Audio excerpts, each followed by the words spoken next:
You remember the good old days that when we talk about the concept of democracy, of course, everyone treasure those good old days that back in the days that we were able to sit down, have decent conversations when we talk about the value of sustaining the democratic system. But fast forward, in the year of 2023, everywhere, especially on the social media, the democracy is being challenged by the social affairs and also by this concept of violence. And the simple question we need to ask, is violence the only answer to the democracy today? So in other words, without sustaining the problem or without solving the problem, I guess every day, the only thing we can see is riots, protests. Again, we'll look at the countries, from the countries in Southeast Asia and also the countries in Europe, and most importantly in America today. What is happening to the political system? And 2024, are we still going to see the beauty of democracy in this country? And how about the topic related to COVID? Well, that's why in this episode, it's so interesting that we are going to discuss some of the critical matters and relate to the COVID pandemic, and which just happened not too long ago. Well, ladies and gentlemen, it's my great honor to invite our distinguished speaker, which is Mr. Thomas Fazi. Again, Mr. Fazi is one journalist and a writer and a translator, and his articles have appeared in numerous online and printed publications. He's a regular contributor for UnHerd and Compact. If you follow his work, his latest book, which is called The COVID Consensus, The Global Assault on Democracy and the Poor, a Critic from the Left. Well, Mr. Fazi, and welcome back to The Missing Piece. Hi, Will. It's a pleasure to be back. Thanks for having me on your show again. Absolutely, brother. It's been a while. And by the way, I have to say that when I started to reading this amazing book regarding the COVID situation, of course, I mean, it looks like it just took place yesterday. But again, if we look at it deeper, let's get to the first question right away. Why was the COVID assault on modern democracy and the poor? I mean, it's understandable that how COVID create this political polarization. Again, it's not just in the United States, but also around the world today. But don't you think it's a little bit too much to say that the COVID is assault on modern democracy and the poor? What is the meaning behind it? Well, no, I don't think that's an exaggeration at all. And of course, it wasn't COVID itself that assaulted democracy and the poor. It wasn't the virus. It was the pandemic response. It was the political response to the virus that created that. And, you mentioned democracy and its declining quality, we could say. And, why is that? There are a number of reasons, but of course, democracy is about much more than just voting once every, X years, 4 or 5 years. That's not democracy. That's to the extent that democracy means some degree of people power, some degree of workers having collective control over their country's destiny. But of course, for that to be the case, some elements have to be in place. So, for example, a democracy can only be considered such, a true democracy if the wealth is shared relatively equitably. That doesn't mean that everyone's equal. We're not talking about communism, but wealth has to be shared in a relatively equitable manner, because if too few people start to acquire too much of a country's wealth, then that economic power clearly translates into political power. And so, you slowly move from a democracy to a plutocracy, or to, a rule of the oligarchy, which means that that a country's wealthy, ultra wealthy elite ends up effectively controlling the political system too, because when you have so much money and you can buy off pretty much any politician you want, the political access that money buys you means that your vote is worth as much as the vote of the next 10,000, 20,000 people. So you're not a democracy anymore. And so and we know that today inequality is worse than it's ever been. We know that over the past decades, the top 1% and even more so the top 0.1% of Western countries have accrued more and more wealth relative to the rest of society than they've ever had before. So that's one reason why democracy isn't in a good state, because we've allowed too few people to acquire too much economic and therefore political power. That's one problem. And then, of course, another issue is that you can only speak of democracy if there's if certain guarantees are in place, and guarantees that in countries like America are even upheld by the Constitution. So freedom of speech, the ability to have a free debate, the ability to access a wide variety of points of view, of opinions. This is clearly another pillar of democracy as historically we've understood it. And this is another element that we've lost in, I would say, pretty much every Western country. But again, America is quite an extreme example of that, to the extent that America is one of the countries that has the most concentrated media in the world. This is not a new problem, but it's become worse and worse over the years. So today, effectively, what you have is a handful of mega corporations essentially controlling pretty much the entire, mainstream information flow. And this is a big problem, of course, because this means that you don't have that plurality of visions anymore. This means that same economic elite that we were mentioning earlier also doesn't just have privileged access to the political system, isn't able to effectively co-opt the political system, but it also controls what the information that arrives to everyone else. And one doesn't have to be a conspiracy theorist to imagine that they will use that power to make sure that to cement their power, to cement their influence. They won't use that power to empower ordinary people. They will use that media power to further entrench their own economic and political power. So I would say, these are two of the major problems that we're facing today: excessive private and corporate power, and excessive media concentration. And to that second point, I would add a third point, which is, and you mentioned that too, social media. There was this naive vision back in the day where social media would finally free us from the grip of the kind of, unilateral, information that we were used to. That's right. And that finally, we wouldn't be taking our information from just a few channels or a few newspapers, but finally we would have access to, every bit of information in the world, and that this would free us and we'd all be better off for that. Fast forward to today, and that's clearly not the world we live in. In fact, we live in a world that, as we were saying, is much worse off, even than it was 20 or 30 years ago, even in terms of the online debate. And of course, that relates to the second point, and that is that the internet. I mean, the great corporate powers that control other sectors of the economy also control the internet. And so this, so social media isn't neutral. There are, big interests behind, these big tech companies that control our social media platforms. They also have interests and, often vested interests, which they're not open about.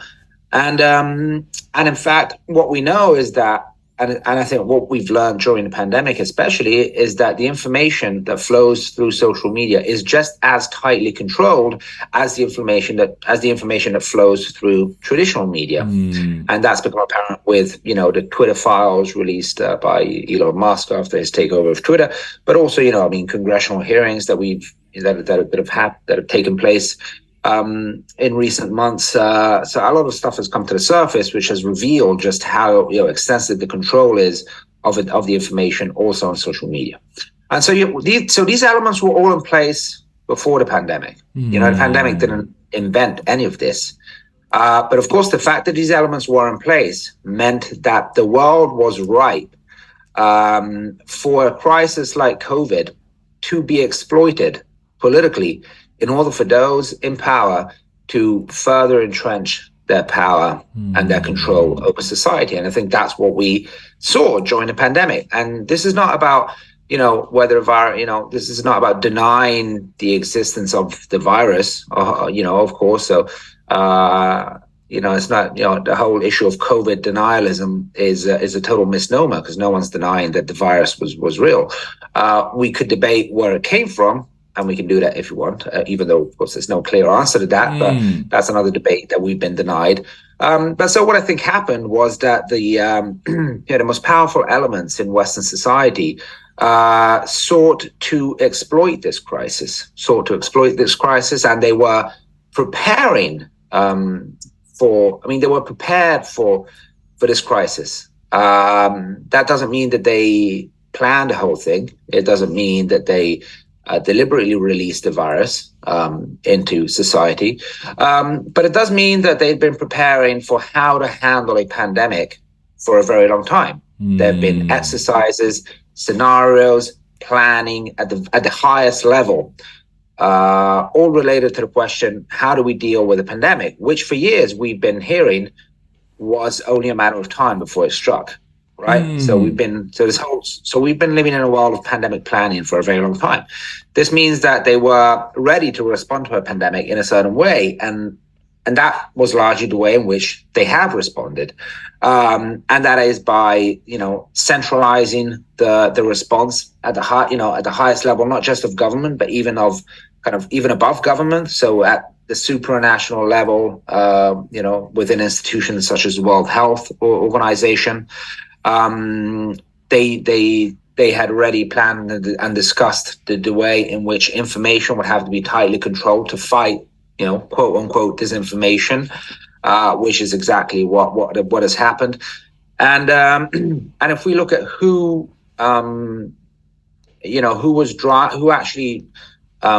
let's look at who benefited, I would say, from the pandemic response, and from the two pillars of the pandemic response, which were lockdowns first, and then kind of mass, if not enforced, vaccination policies. It's clearly the sector of the economy that benefited the most from the lockdowns was big tech. We know why that is the case. While small and medium businesses, retail, Main Street shops suffered, and in fact, many of them were forced to close down for good as a result of the lockdowns. Online companies, whether we're talking of online, delivery companies, or whether we're talking of, platforms like Zoom or Amazon or Facebook, all these companies made record-breaking profits throughout lockdown, because life essentially shifted online. So we went from a mostly offline life to an almost 100% online life for on and off for 2 years, and so those companies benefited massively. So those same companies that we now know were censoring any form of critical opinion over lockdowns, for example. We know there was massive censorship done by companies such as Facebook and Twitter, where it was enough to, just timidly raise some questions about the, long-term benefits of lockdowns to be censored, deplatformed. And we know these are the same companies that were actually benefiting from lockdown. So again, we see a conflict of interest there. And then when we look at the second phase of the pandemic response, it's all too obvious who benefited. Obviously, it's the big pharmaceutical companies and especially the vaccine makers. And these are companies that played a big role in driving the pandemic response. There are figures who are heavily invested in vaccines, like Bill Gates, and I'm just citing him, because he's just the most obvious example of this trend of growing corporate co-option of political institutions. Bill Gates, we know by his own admission to be heavily invested in vaccines. I mean, vaccines has always been a big thing for Gates for a very long time, since he's gone into sort of philanthropy. But we also know that Bill Gates is the second largest funder of the WHO, of the World Health Organization. Again, another conflict of interest there. Someone who's heavily invested in vaccines, who's also the second largest funder of the most, the global public health body, which played a massive role in driving the pandemic response, and especially in pushing first for lockdowns and then for mass vaccination, over which Bill Gates clearly exercises a massive influence, bigger than the influence that most states and governments have over the WHO, who clearly stood to benefit from these mass vaccination policies, who use his influence to promote these policies. So these are just two examples, I think, of the way in which the pandemic response was driven by interests and ideologies that had very little to do with actually promoting public health, with actually helping people, with actually saving lives. And in fact, we know that these policies not only did not, overall save lives, especially lockdowns. It's now, the whole vaccines, we can talk about that. I think the question is more nuanced there. But when we come to lockdowns, the data is pretty clear. Lockdowns did not reduce, in a number of cases, COVID mortality. They definitely did not reduce overall mortality. So what we see is that excess deaths, that is deaths higher than the kind of pre-pandemic average, are often correlated to lockdowns. And I think it's easy to understand why. When you disrupt societies to such an extent, that's clearly bound to have a knock-on effect down the line over the years, where at the end of the day, the costs will always outweigh whatever benefits it might have had over, for example, temporarily reducing COVID deaths. And in fact, it's questionable whether lockdowns even did that. But even assuming that they did play a role in temporarily reducing COVID deaths, it's quite clear that they contributed to a higher overall deaths as a result of hospital disruption, economic disruption, and so on and so forth. And so, this is a clear example of how these policies, even though they were turned into a, health versus economy debate, whereby if you were a good progressive left-wing person, you were pro-lockdowns, while if you were an evil right-wing libertarian Trumpian, you were against lockdowns because you didn't care about people. Right. Clearly, this narrative was completely fake. It's now clear that these policies, as I was saying, did not promote health, did not save lives. And, you could make the same argument for the vaccines. Clearly, the vaccines, there were clearly that the small percentage of people in society that were actually at serious risk from COVID. And so we're talking of, old people, mainly 60, 70 plus people, especially with pre-existing medical conditions. For these people, there might have been a case for them to take, I think, there is a case. At least the data showed that, at least in the, for a certain period, the vaccines were helpful in reducing hospitalizations and deaths. But so, whatever risk there might have been from taking a vaccine, if you fell within this category, there was a case to be made that the whatever risks the vaccine might have carried, they were still outweighed by the benefits, since the risk from COVID was much higher. But the problem is that it was only a very small percentage of society that was ever at a very serious risk from COVID. And we don't have to get anecdotal here. It's not about, oh, my cousin, I know a friend who was young and, was very sick from COVID. Of course, we've all got anecdotal stories like that because there are exceptions, but the statistics are very clear about this. The statistics are very clear about the fact that below a certain age, so for the overwhelming majority of the population, so people below 60 with no serious pre-existing illnesses, COVID was never a serious threat. And in fact, the statistics are very clear about, who died from COVID, and it was overwhelmingly old people. So this is a fact, and so and the younger you were, the less at risk you were from COVID. But with the vaccines, it's the opposite. So with the vaccines, the younger you are, the higher the risk of suffering some kind of adverse event from the vaccine. And so what you have here is that if at the highest end of the kind of age bracket, the cost benefit analysis of the vaccines, I would say, is quite clear, was at least quite clear in the early, in the first kind of stage of the vaccine rollout. That was not the case once you kind of went back down the age ladder. And in fact, when you look at 20, 30-year-olds, if not younger people, it's become increasingly clear, and it's also showing up in data, that in fact, taking a vaccine was riskier than not taking it. That's right. In the sense that the risk from COVID was either zero or so low that even a very small risk from the vaccine was always going to be higher than the risk from COVID.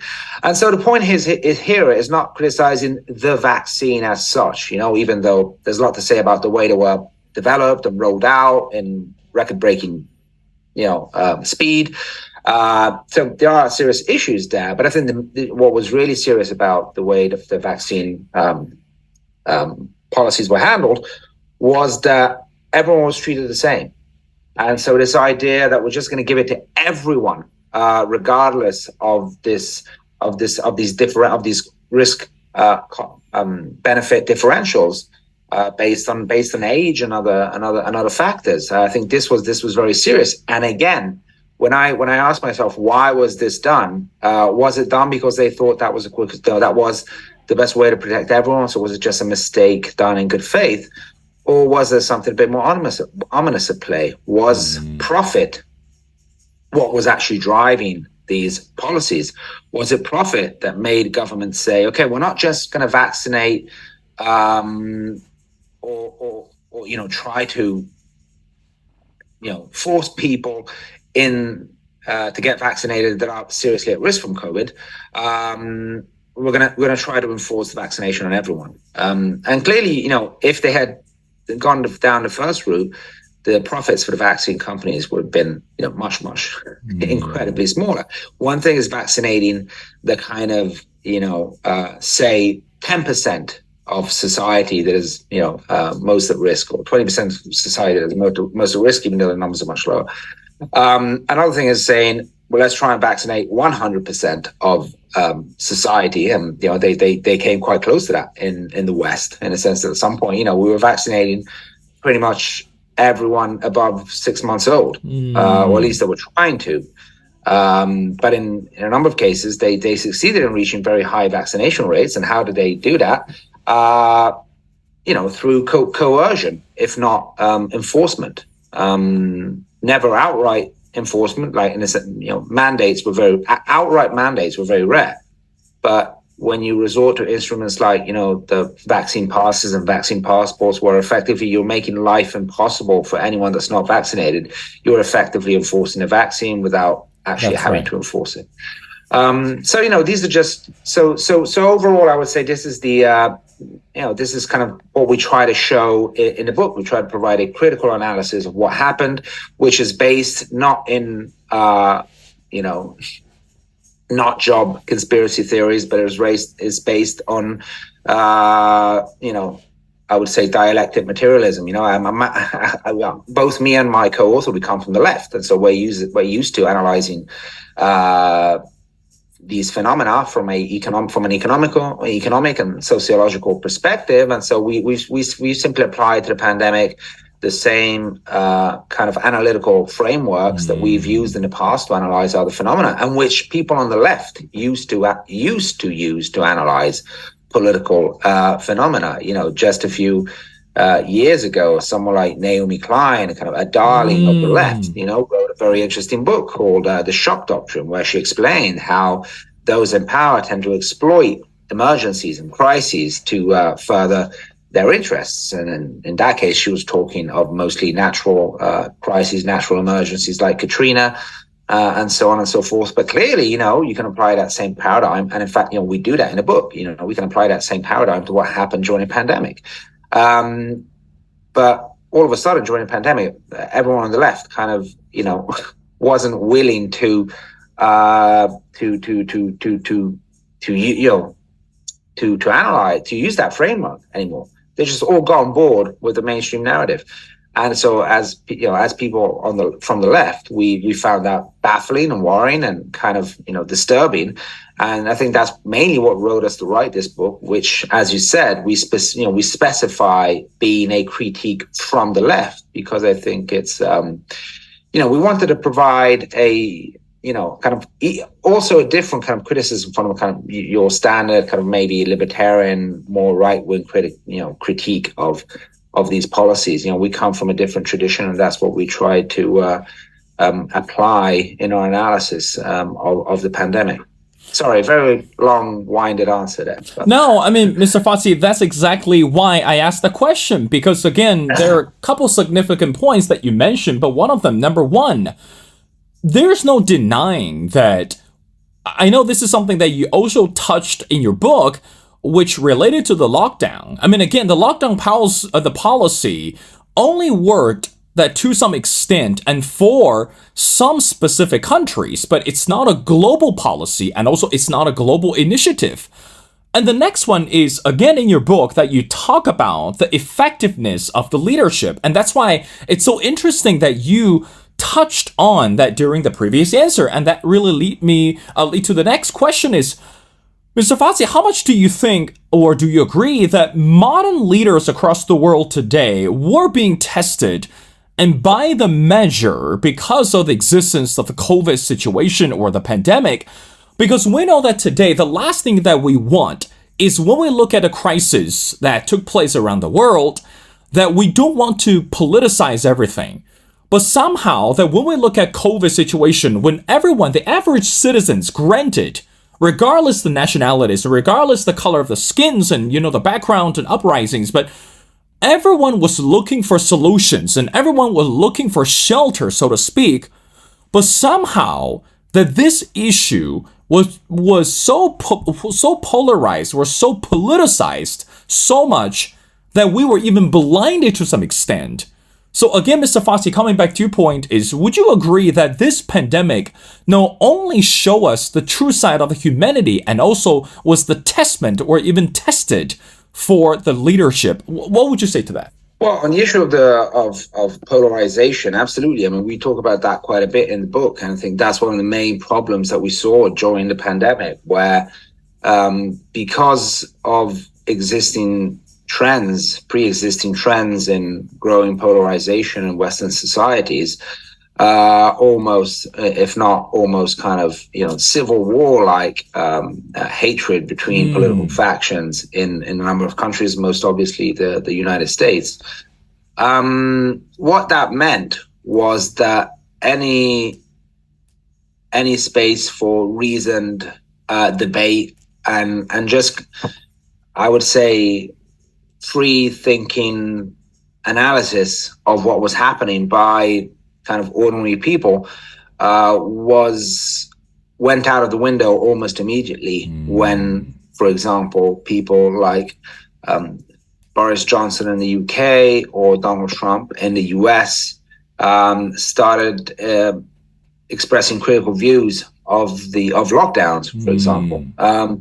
taking views that, in hindsight, they weren't particularly refined views, but still, the doubts that these leaders, and I'm no big fan of either of those two politicians, but at the same time, but I have to admit that the doubts they were raising, which were, what data do we have to support this? Is there a risk that the damage of these policies is, that the cure is worse than the illness in the end?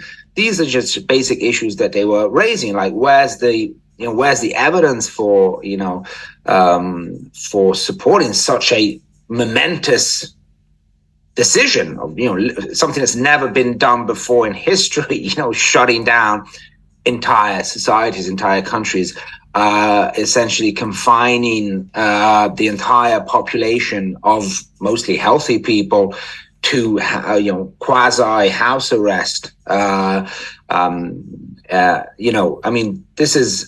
This was a completely unprecedented policy, something that I think prior to 2020 we would have confined to the realm of science fiction, and probably not the positive science fiction, the kind of dystopian science fiction stuff out of Orwell or films about dystopian future dictatorships. Never, I think people would have laughed off the idea that policies like this would have ever been possible to implement, at least in the so-called, liberal, democratic West.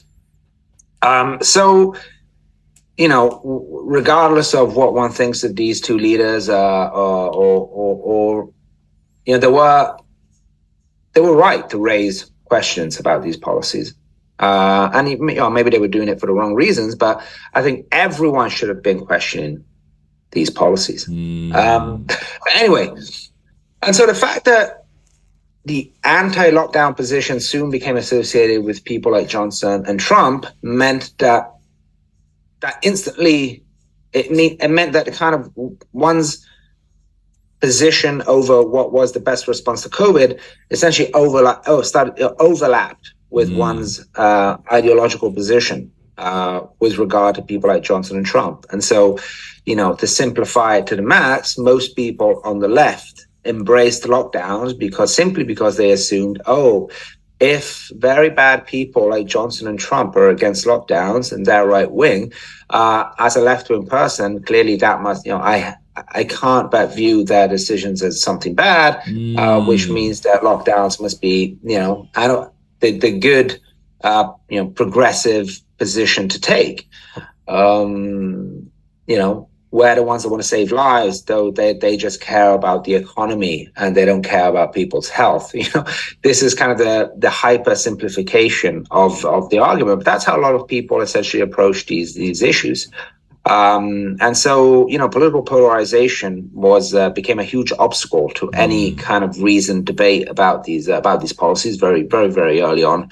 But of course, it wasn't just that. It was also the fact that these policies were rammed down people's throats on the media, through the mainstream media. There was virtually no criticism of these policies that was allowed. And so we see again that issue of media control of the narrative, and that's what allowed this single narrative to emerge very early on, very powerfully, what we call the COVID consensus, which initially was the lockdown consensus. And that shows the power of the media today, that something that would have been inconceivable just a few weeks earlier becomes the only possible option. And in fact, if you're against that, you're a crazy right-wing nutter who just wants people to die. I'm maybe stretching the argument a bit, but not too much. I mean, if we go back to especially early 2020, this was more or less the tone of the debate. And I think, most of us remember that. So that also helps explain why everyone embraced these policies.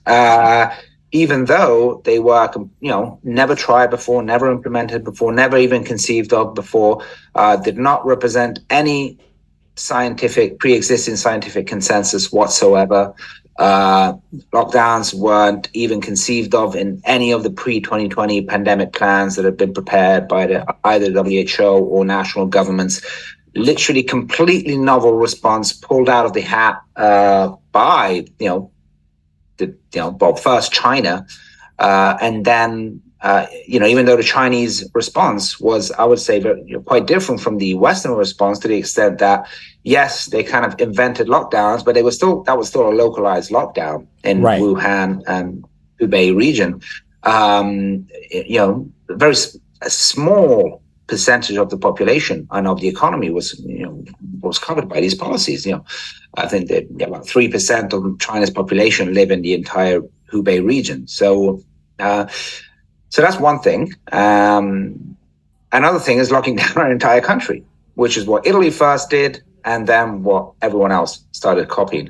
That's a completely different. The consequences of that will clearly be incomparably worse to simply locking down a city or even a single region of a country, which is what China did. But so this completely novel Chinese response within a few weeks is presented by the WHO as the only possible way to respond to this virus.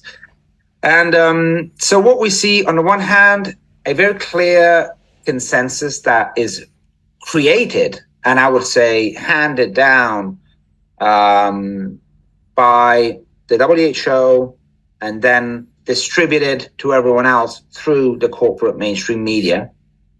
So on the one hand, clearly there was, someone devised this consensus. So when the WHO pulls out its first report from China and says, this is the way to respond to this virus, they are forming that early consensus. And it's not just any old organization forming it. It's the most important public health organization in the world. It's the world's public health organization that is telling countries, this is how you respond to this virus, by locking down. And then that message is transmitted 24/7, rammed down people's throats throughout the mainstream media. And again, an extraordinary thing that we saw in this pandemic was how this single narrative wasn't just harmonized sort of within countries. So whatever channel you were watching, or it was the same thing.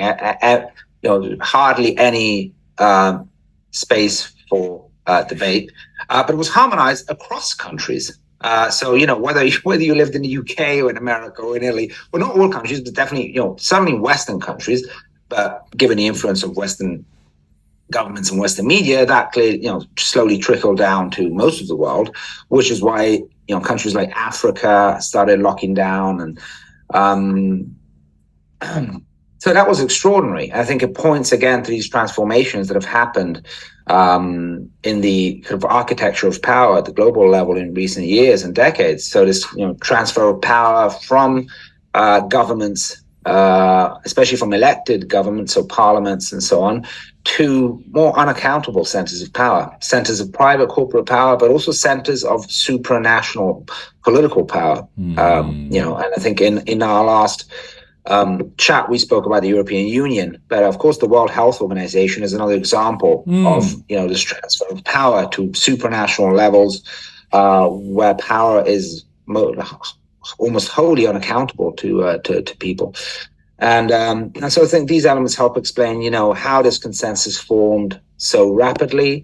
Polarization fed into that, and then social media further amplified that. And this whole situation, so the political leaderships, I would say, responded quite poorly, in a sense that they ended up, with very few exceptions, embracing this consensus.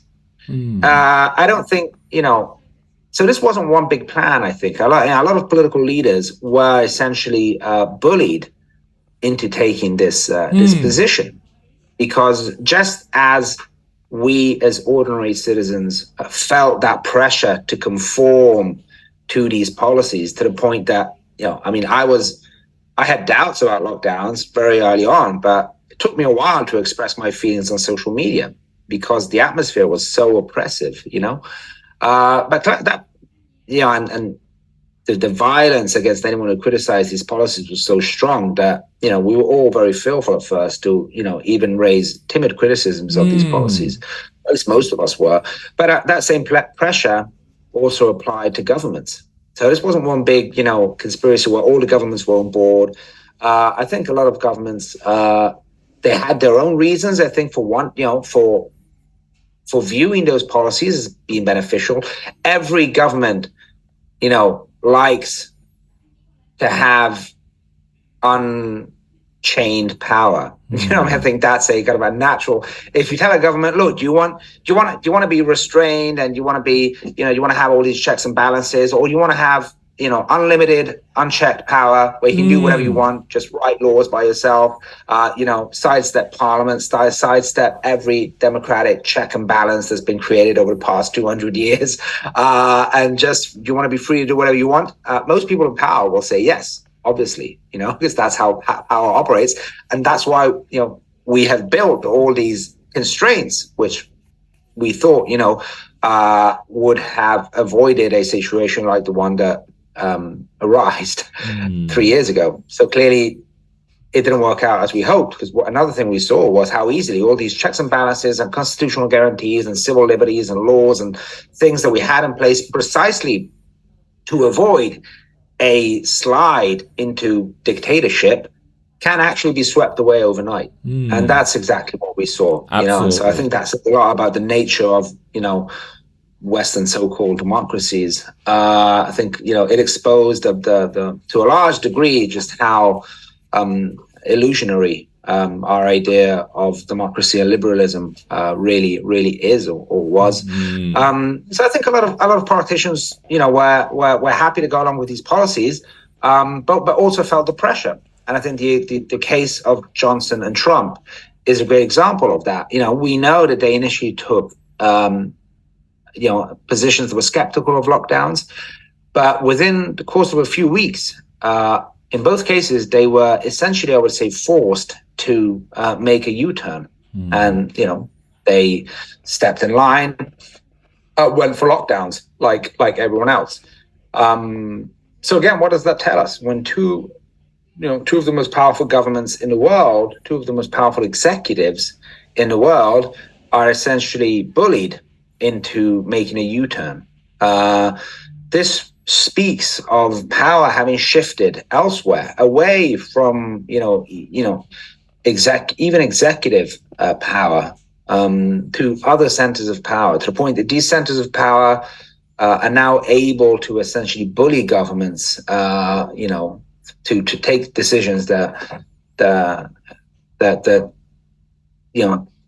they don't necessarily support. I think that's extremely worrying.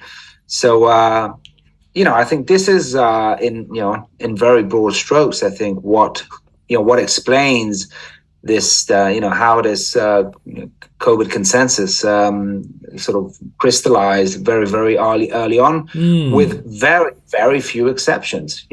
Sweden is an obvious exception, is the most famous exception of a Western country that didn't go along with the lockdown policies, was placed under massive pressure, massive international pressure, but it didn't budge, it resisted.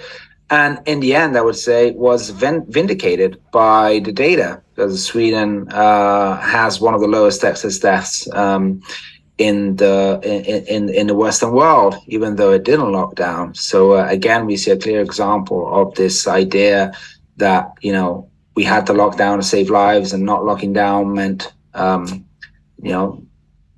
condemning countless people to their death. That was clearly never true, and Sweden is there to testify it. But very few governments had the strength to stand up to these policies. And what's most tragic is that it was especially the weaker governments, so the governments in the global south, the governments in countries like Africa, that were that felt the most pressured to go along with these policies, even though it was clear that these policies were going to have particularly destructive effects on on poorer economies, which are much less digitalized, which are heavily reliant on informal labor, which means labor, which implies that you have to leave the house and usually go to travel big distances to go to marketplaces to sell stuff.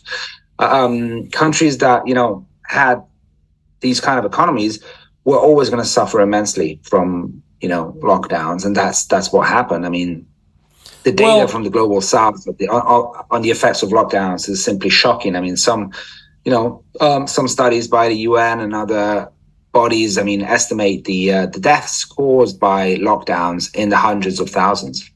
Well, I mean, one thing, Mr. Fazi, that I agree with you, especially when you use the word called interruptions, because again, we know that when a policy such as the lockdown and again what we call the massive vaccination and indeed created this social interruptions for some of the countries.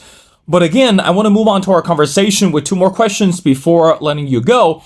Now, again, as I read through the book and specifically the chapters, the one category of people accounting for over half of the world's population that lost massively, and again, you mentioned as a group, were women. And I want to read something to you from the book, which is quite interesting. I really want you to help us to elaborate. This is what the book wrote, and of course, and you know that, and I quote, "Meanwhile, the financial burden on women in the global south, most of whom work in the formal sector, was severe." Now, Mr. Fazi, why is it so essential and critical to mention the role of women under the pandemic in this book? So in other words, I mean, again, given the fact that everyone was affected tremendously, we're looking at men, we're looking at women, looking at children, again, across the board. But again, as I dive into this in this book, it's so outstanding, it's so interesting that you pinpointed the women in the global south that suffered severely. And also, of course, the pain was unimaginable. Why was that crucial for you to include that in the book? What was the message that you and the co-author was trying to send by mentioning this? Well, I think one first motivation was, just putting this down on record. We can't allow this to simply pass. A lot of people want to simply forget what happened and move on. And, we want to too, but I think what we're witnessing right now is a process of, I would say, collective psychological denial. As individuals, we tend to react to traumas.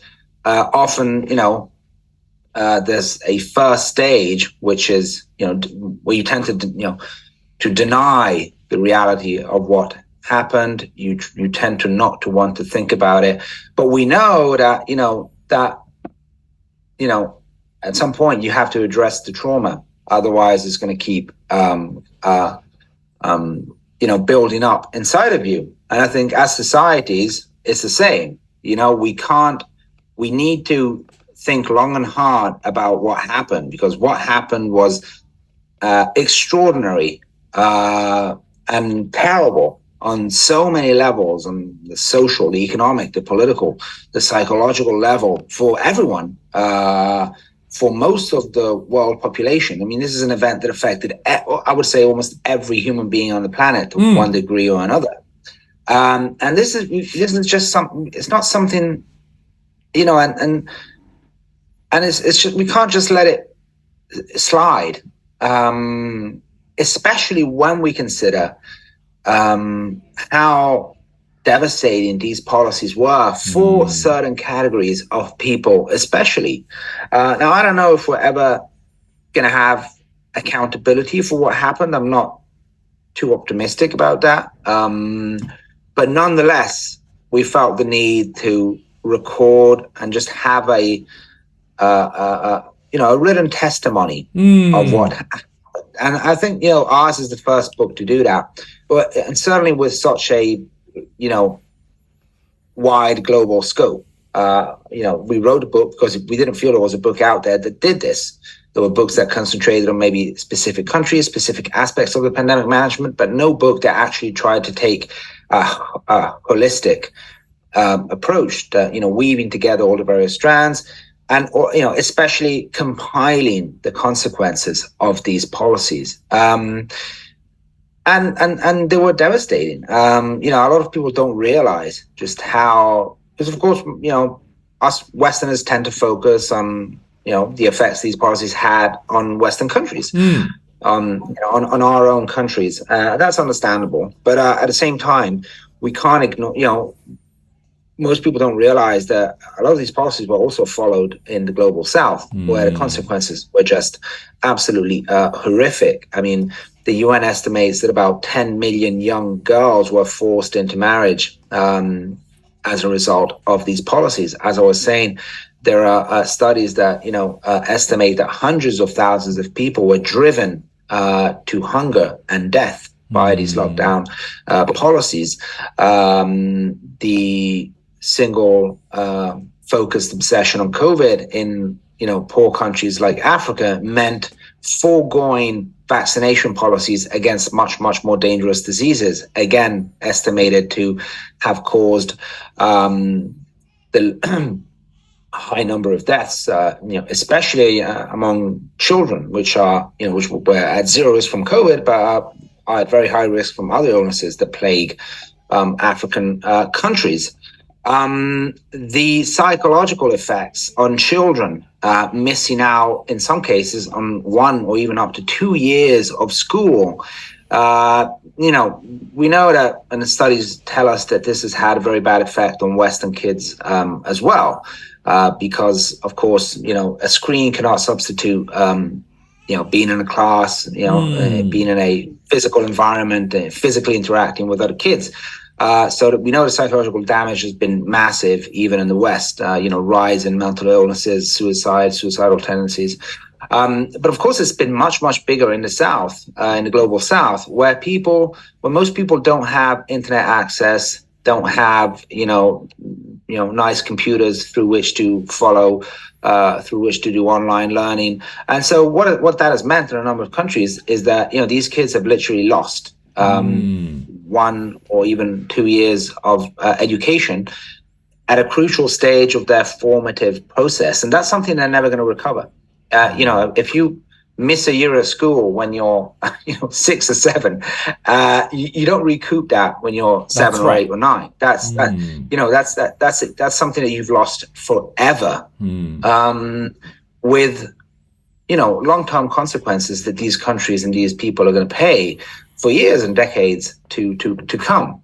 And so, yes, and I think this is the most, I would say, heart-wrenching aspect and even infuriating aspect of this whole story, I think, is that we were sold these policies as policies that were aimed to protect the most vulnerable, old people and so on, children. In fact, the most vulnerable people are the ones that have suffered the most. Women. Oh, and of course, when we talk about women, we have to mention a massive rise in domestic violence. Of course, you shut people inside their homes for months on end. That's clearly going to trigger a massive spike in domestic abuse, domestic violence. And that's something that we saw not just against women, unfortunately, but also against children. So again, devastating consequences for women. And so women, children, and even older people are in fact the ones that suffer the most. So what happened? So who did these policies really protect? The so-called laptop class. Well-off, middle-class people who live maybe in fairly nice homes, perform jobs that can easily be done online, where in some countries they were also provided with, government support. So, for the laptop class, it was a vacation, essentially. That's right. But we're talking about one of the most privileged classes in society, one of the most privileged, sectors in society. for the most vulnerable, for the poorest, for the weakest members of society. So not just women, children, and older people, but also simply working class people who had to continue working, who didn't have the benefit to simply shift their job online because they actually did jobs that required them going out of their homes. I mean, we forget that a lot of stuff was continuing to get done by low paid, often precarious workers. First and foremost, the ones bringing people their food, that they were ordering on their apps. That's just the most obvious example. And so I think this in itself exposes the fallacy and the falseness of the mainstream narrative about lockdowns. They didn't help the vulnerable. They helped some of the most privileged people in society at the expense of almost everyone else, especially the weakest members of society. And I also want to mention elderly people, because they were the main focus of that argument. We need to do this to protect granny and grandpa, and don't especially this sickening kind of arguments targeted at young people. Oh, don't go out if you care about not killing your grandma and your grandpa. I mean, the level of propaganda was simply sickening. But what we know is that, in fact, while they were locking everyone up, including healthy people through lockdowns, they were actually forgetting about the vulnerable and the most vulnerable people from COVID. And who was that? Elderly people in care homes. These are very old or very old people who also tend to have, serious medical conditions. Those are the ones that we should have focused all our energies and resources on protecting, because it was clear from day one that these were the people that were most at risk from COVID. Was this done? Absolutely not. And in fact, we saw, crazy policies like people being moved from hospitals into care homes, bringing COVID into care homes. This happened in a number of countries. And so what we see is that between 40 and 50% of the deaths in Western countries happened in care homes. And in a lot of cases, as the result of deliberate decisions, such as the one I just mentioned. So, I think this, at the very least, should be a cause for serious criminal investigations in a number of countries, because this is something where you can clearly pinpoint, individual political responsibilities for what happened. And I think if even this doesn't happen, then it means that we have no more accountability whatsoever in our societies, because this is, when it comes to deaths in care homes, that's one, I think, aspect where it is possible to pinpoint individual criminal responsibilities, and that's something that should be investigated. But I think that's just one example of a much bigger problem, and that is that it was the weakest, it was the poorest ones that suffered from these policies. And so, the reality was the opposite of what they told us. Well, again, Mr. Fazi, I agree with you 100%. Of course, I mean, again, as we mentioned before, COVID-19 was not just a crisis for the world. I mean, again, I believe some people said it in a much better way, that COVID-19 was actually serve as a mirror that reflects the loopholes and also the issues that we tend to ignore, or we purposefully ignore, but somehow it is turned into this Pandora box. Again, nobody ever want to touch the box, but somehow that we have to do that in order to understand the truth and also understand the fact. Now, again, Mr. Fazi, I want to wrap up our conversation by going back to the title of the book, which is called The COVID Consensus: The Global Assault on Democracy and Also the Poor, a Critic from the Left. Mr. Fazi, the last question is very simple. What would you expect the readers to understand when anyone finishes reading this book? I mean, again, this is not something that took place 10 years ago. This is not something that just happened 5 or 6 years ago. I mean, it just, again, as we mentioned before, it just felt to me that this pandemic still had just happened yesterday or maybe last week. And correct me if I'm wrong, and again, some countries today are waiting, or perhaps they already faced the second phase of the pandemic. So as we're still going through the procedure, as we're still examining the facts and details, what would you expect the readers to understand as soon as the person finishes reading your book? What would be the best takeaway that you expect from the readers?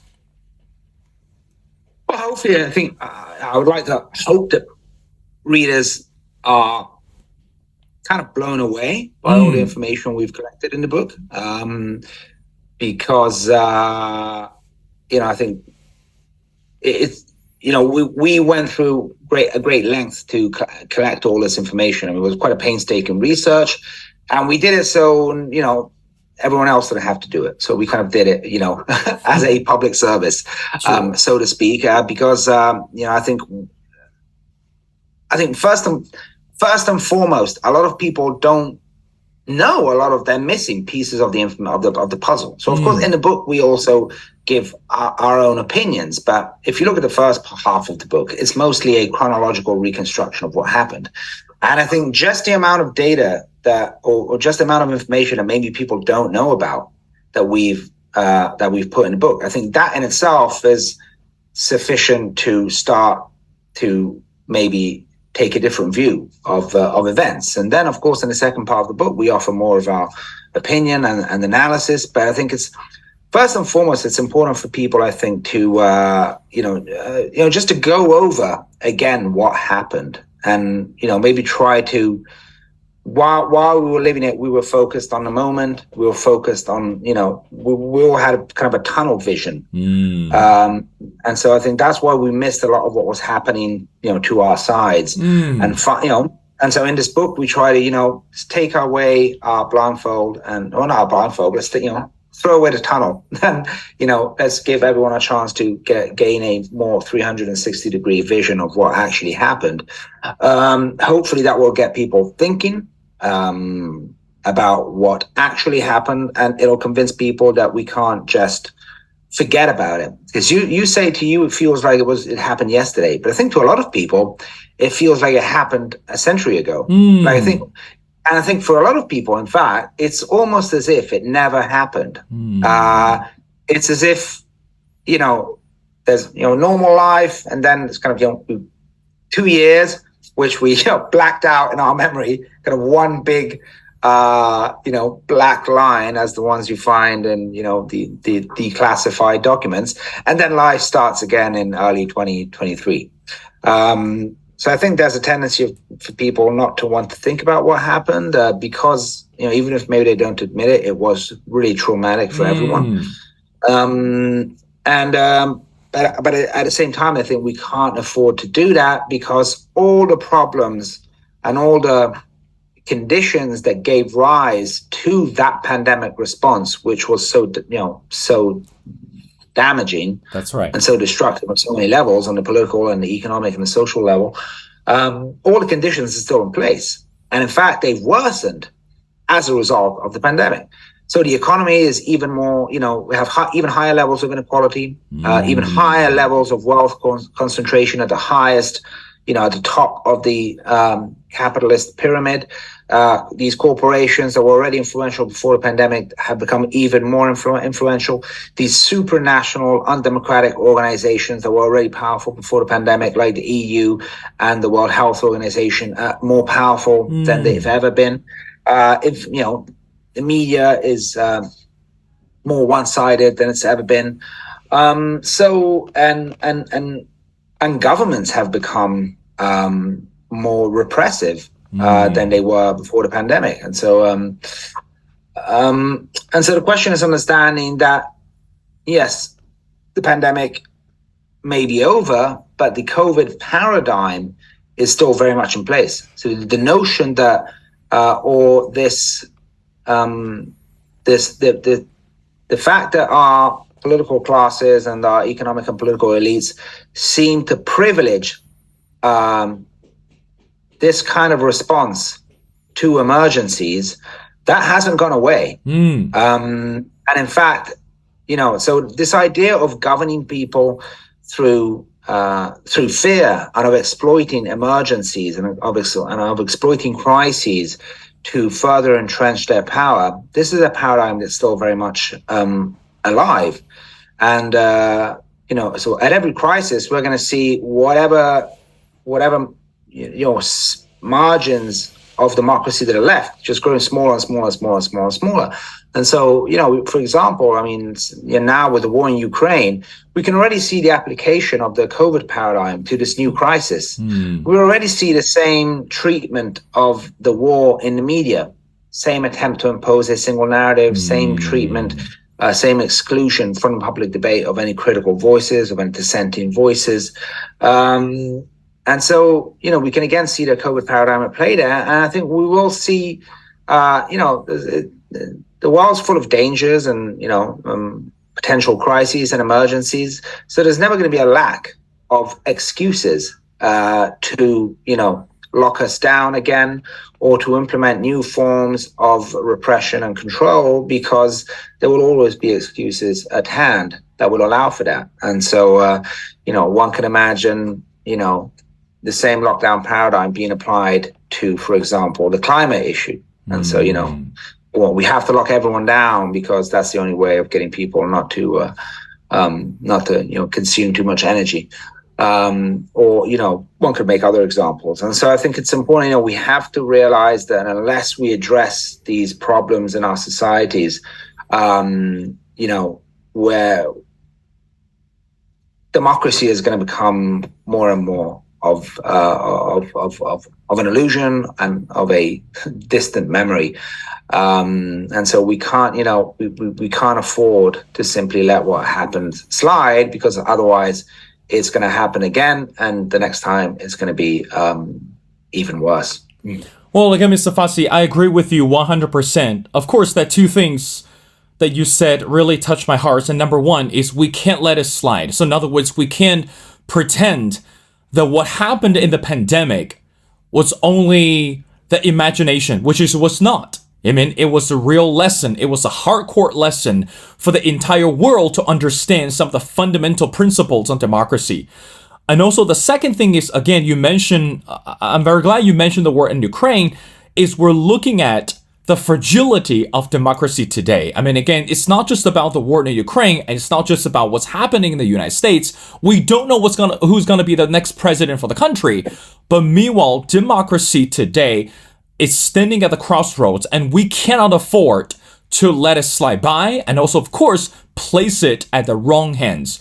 Well, again, ladies and gentlemen, it's my great honor to speak to Mr. Thomas Fazi. Again, Mr. Thomas Fazi is one journalist and a writer and a translator, and his articles have appeared in numerous online and printed publications. I strongly encourage everyone go online to grab a copy of his latest book, which is he co-authored, called The COVID Consensus: The Global Assault on Democracy and the Poor, a critic from the left. And again, I thoroughly enjoy reading this book, and I hope that everyone can go online, grab the copy, and get started, because this book is going to open up so much about the facts that we don't know or we have never heard. Again, Mr. Fazi, thank you so much for taking your time. It's been a pleasure. We really appreciate, and we'd love to have you back on the show as we continue to follow the progress and also the affairs around the international community. So thank you so much for doing this.